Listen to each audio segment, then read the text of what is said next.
Alors, je m'appelle François Thiollet, j'ai été député européen du 30 novembre 2023 c'est encore jusqu'au 13 juillet 2024. Dans quelles circonstances est-ce que vous êtes devenu député européen? Alors, il se trouve que j'étais sur la liste des écologistes en 2019 et j'étais 15e sur la liste. Et il se trouve que malencontreusement et malheureusement, Michel Rivasi, qui est une députée historique des écologistes, est décédée brutalement le 29 novembre dernier. Et donc le lendemain, enfin moi je l'apprends dans la journée. Je vais voir Monsieur Fourage en lui disant que je vais sûrement aller à l'enterrement d'une amie. Et puis 30 minutes après, en fait, j'y retourne en lui disant ben, ça va pas se passer comme ça, puisque il est fort probable que j'aille la remplacer à Bruxelles, à Strasbourg. D'accord. Est-ce que c'est une expérience intéressante d'être député européen ou pas? Je pense que c'est comme beaucoup d'expériences, enfin, qu'on peut vivre en politique, qu'on peut vivre en associatif, qu'on peut vivre aussi un peu pour les gens qui font des choses sportives ou artistiques.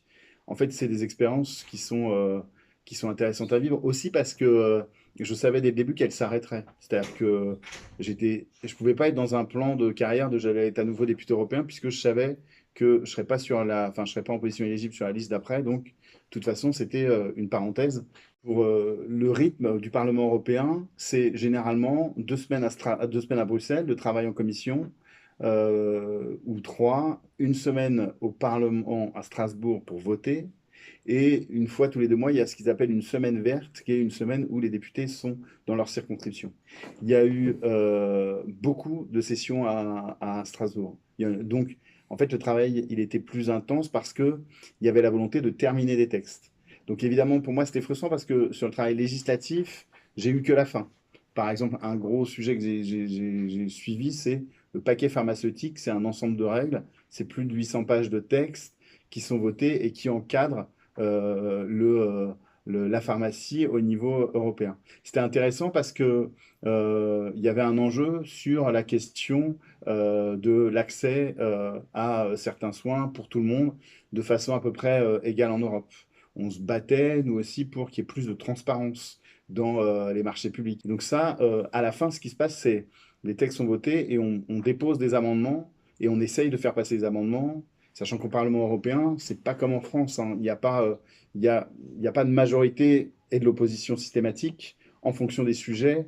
Les majorités, elles sont plus ou moins larges. Donc des fois, on est dans la majorité, des fois, on n'est pas dans la majorité. J'ai fait ça. C'est un sujet que je connaissais pas du tout. Il y a des sujets que je connaissais pas mal sur l'énergie, la question nucléaire. J'ai découvert aussi les sujets de développement puisque Michel Rivasi suivait en particulier les pays d'Afrique subsaharienne. Et un sujet qui m'a aussi beaucoup intéressé, c'est la question de l'extraction minière. Puisque quand on voit le sujet depuis la République démocratique du Congo, bah, c'est assez catastrophique comment on extrait du cobalt, du coltan pour nos téléphones, et comment de l'autre côté, en Europe, en fait, on fait pas du tout attention à ça. Et en Europe, on a des débats sur est-ce qu'on doit réouvrir ou pas des mines, notamment des mines de lithium en Europe. Si oui, dans quelles conditions on doit le faire? Alors, il y a plusieurs choses. D'une part, on n'est jamais seul. C'est-à-dire que quand moi j'arrive au Parlement européen, j'ai repris l'équipe de Michel. Ils connaissent mieux que moi les sujets qui suivent. Parce que eux, ils les suivent depuis des mois, voire des années. Et donc, ils savent au niveau législatif qu'est-ce qui se passe.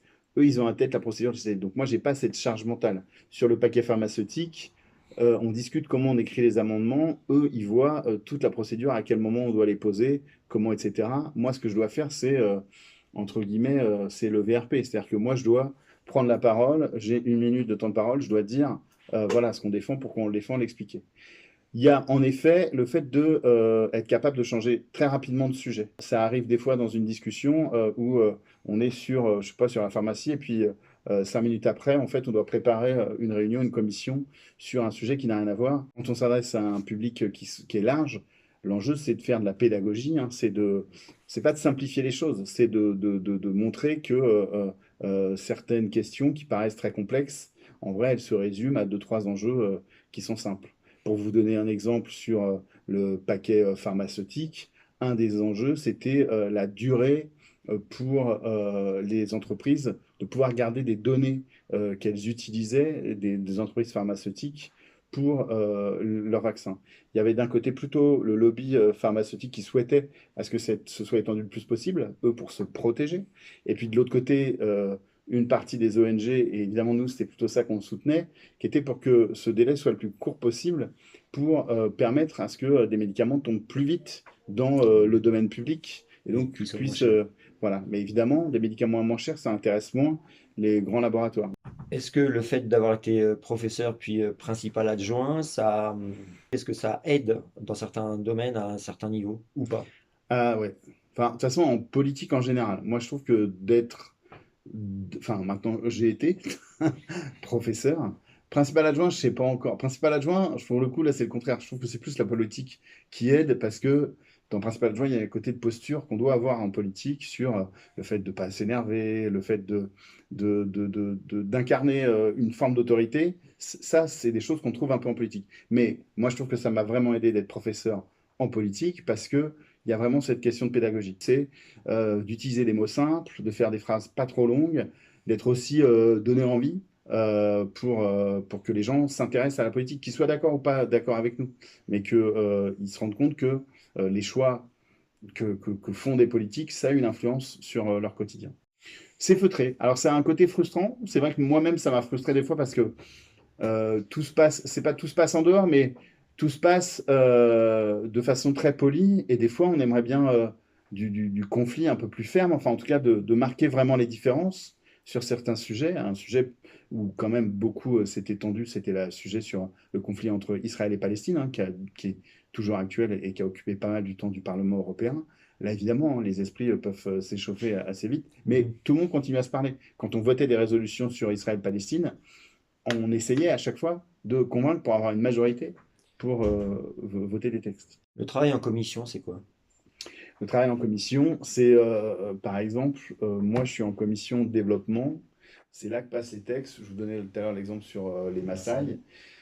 Les textes passent d'abord en commission, ils sont votés par la commission et adoptés par la commission, et ensuite ils sont présentés au Parlement. Donc il y a un travail d'amendement d'abord en commission, mais ça c'est comme dans un conseil municipal à peu près, hein. Évidemment la procédure elle est un peu différente, mais le texte arrive, on a un certain temps pour déposer des amendements. Les amendements ils sont débattus, ils sont discutés, on trouve des points d'accord ou pas, ensuite on vote les amendements, le texte passe en commission et une fois qu'il est en commission, il est renvoyé au Parlement. Est-ce que faire de la politique européenne et redevenir principal adjoint d'un collège, est-ce qu'il y a un écart important C'est pas la même chose. Euh, entre le travail de dossier et le travail de terrain? Est-ce que c'est dur de reprendre le rythme? Alors, il y a eu du temps entre la fin du mandat Hmm. et la reprise de travail. Après, théoriquement, j'avais une semaine pour me remettre dedans avant de reprendre, mais il y a eu la dissolution de l'Assemblée nationale, donc ça s'est pas du tout passé comme j'avais prévu.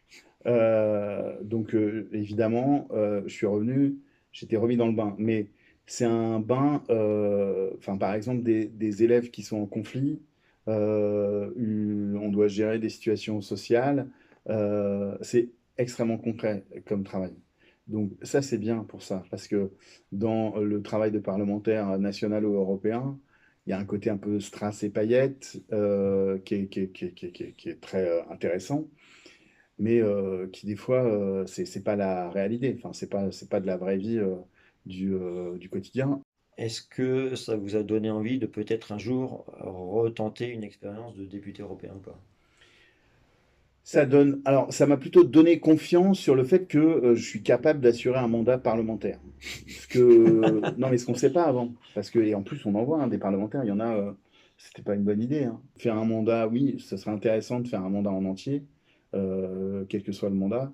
Mais pour le coup, tous les mandats sont intéressants parce que les sujets sont pas les mêmes on en parlait un peu dans un petit village, les enjeux de rénover l'école ou de gérer la cantine scolaire, c'est des vrais sujets politiques.